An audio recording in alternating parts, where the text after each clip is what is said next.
80% of the world's entire population has never even been on an airplane.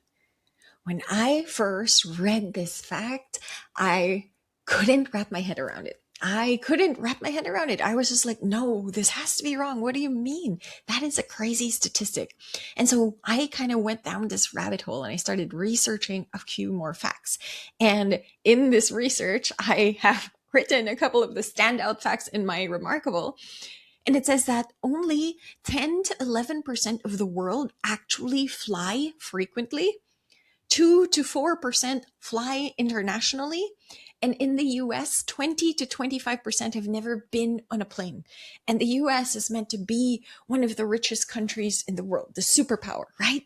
And when I stumbled upon these statistics, I was just like, wow, wow, wow, wow. It is crazy.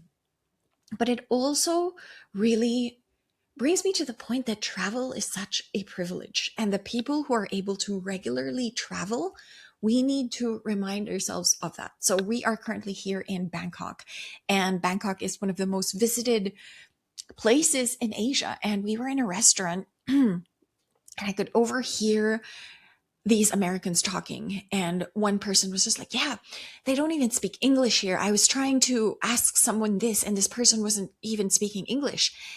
And I was like sitting there and trying so hard not to say anything. And I wasn't going to say anything. But it just really reminded me that travel is a privilege and there are still a lot of very ignorant people. I remember here in Thailand also years ago. Oh wow, I haven't even thought about this memory for ages, but we were here in Thailand in Bangkok, and there was this really really drunk guy in a 7-Eleven, and he was trying to load his phone with international credits with like the SIM card too, so that he could use his mobile data. And it was maybe like 11 p.m. And at that time, I would still stay past 11 p.m. And he was going, you can't speak English, blah, blah, blah. And he was like essentially getting mad at this woman at 7-Eleven for not speaking English.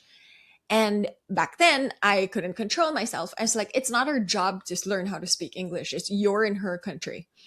And he just looks at me. And then all of a sudden he starts going off and blah, blah, blah, and this, and you're nosy, and this. And then he looks at my husband and he goes, control your woman.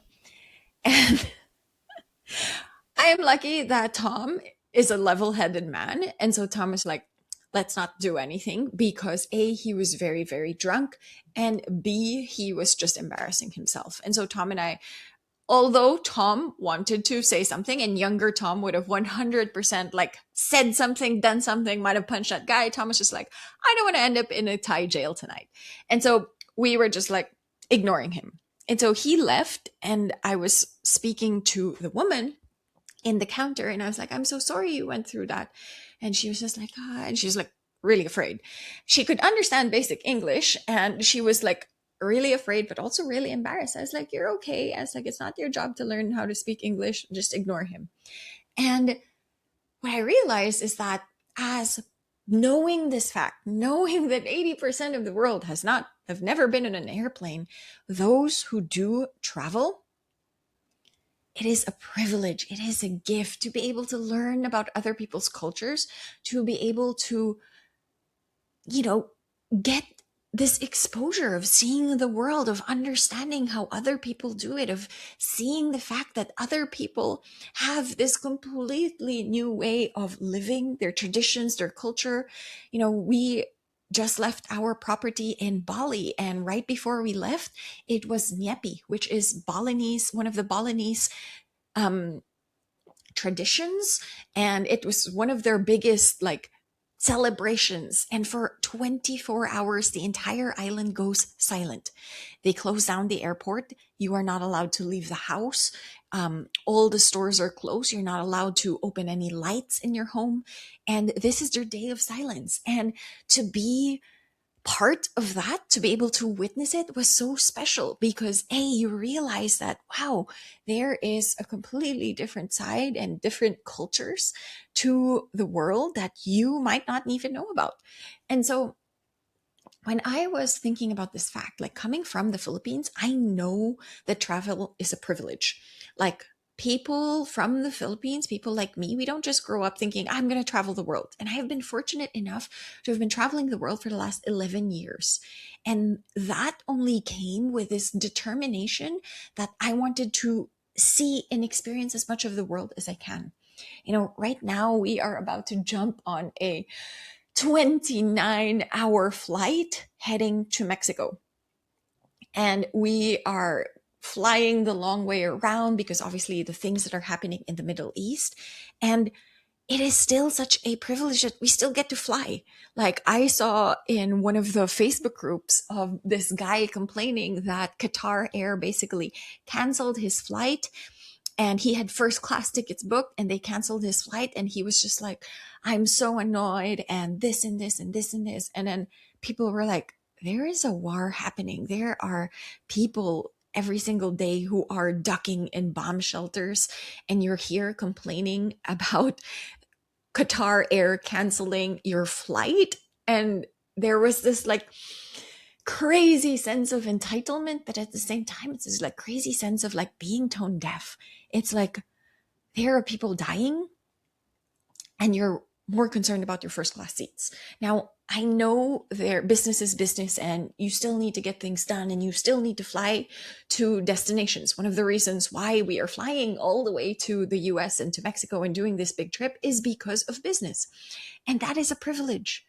And I think that people who are able to travel regularly need to see this as a reminder to be more responsible in terms of how we treat travel, of how receptive we are towards the experiences that we are getting. Because a lot of the times we are traveling to other countries and then we complain that it is not the same as where we are from. We complain that people don't speak English. We complain that service is slow. We complain that this, but actually just being able to witness other people's cultures is such a gift.